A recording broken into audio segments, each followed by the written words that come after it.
Hello everyone, so we're still working on Lennox SL280UH135V60D D as in David -03. So we're going to talk about the igniter. So the igniter is the very important step of the operation. It's usually a very common problem. There is a screw here, you can remove it. Lennox make it very easy. This comes off and then basically you can take it out. It's very easy to install and replace. So that's how you take it out, and there's a harness, you can remove it. Then you can put it back like this, okay? So now, when you put it back, you just have to put the screw back and you should be all good.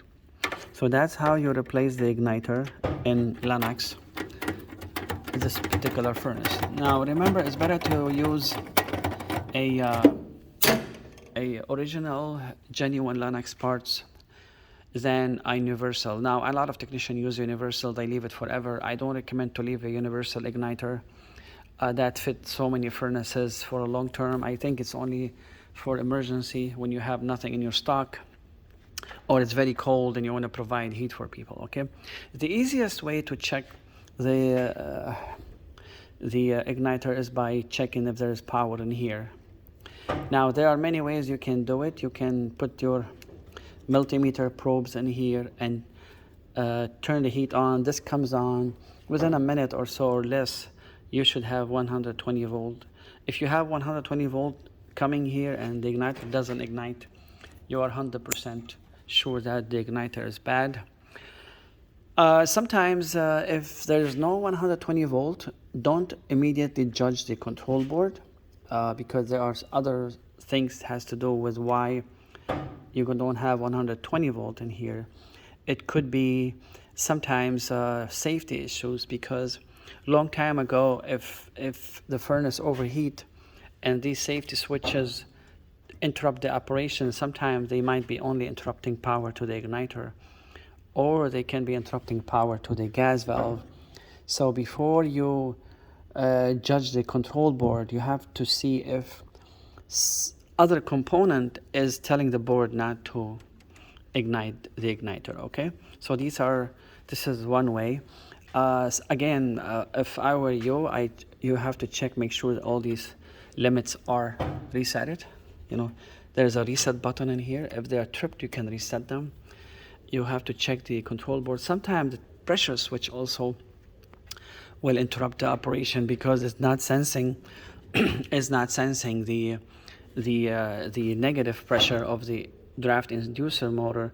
So basically you remove this and there's a small nipple, you poke it with a fine wire, or if you use a toothpicks, be careful, sometimes can break in there. And then sometimes you can simply just hit on the pressure switch just like this. Could be stuck, or you can remove this and blow in it, in and out, not too strong. You should hear a click. I'll show you in a minute. So you can release it if it's stuck. And also if you want to see if that nipple is plugged, you can also remove this and blow through it. If it goes through, that means open. All these could be also interrupting why there is no power to contact to the igniter. But again, every furnace is different. Most cases, the safety switches will interrupt, for example, gas valve. Maybe the main limit will interrupt something else. It all depends. Other thing you have to know about the igniter, I will show you in a minute how it ignites. Sometimes you can see the igniter is glowing, but it's not glowing fully, or it's not glowing very strong. So most people think, oh, you know, the igniter is igniting, is good, so there's something else. No, igniter could be igniter is weak. That's why I personally recommend every 8-10 years replace the igniter as a preventative maintenance. It's nothing. I mean, every 10 years this costs anywhere between $80 to maximum $100, depends. Lennox parts are a little bit more expensive. So I will show you how So this is the globe bar, excuse the mess. So the glow bar usually, this is the same one you have. Usually it should be like this. It's gonna ignite. See how it glows? This is glowing really strong. Sometimes could be even stronger, but in the other case it will be really shorter, or is not really glowing enough. So people think it's working. And other way you can diagnose the igniter, if you see that there's 124 volt and you want to be 100% sure, you can always get an extension cord or a you know, plug the extension cord somewhere and feed it. See if it doesn't glow, that means bad. And a lot of times glow bars or the igniter can have a crack. I will show you in a minute. So this igniter is different, is for ICP, I believe.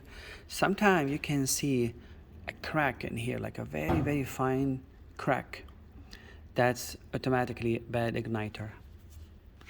So that's all what I can tell you about the igniter. I'm sure there are other things, I can't remember all of them now. If anyone watching, a technician who likes to comment and help us to learn different ways, and if anything that I said about the furnace might not be correct, feel free to correct me. And I appreciate your time, guys. Thank you.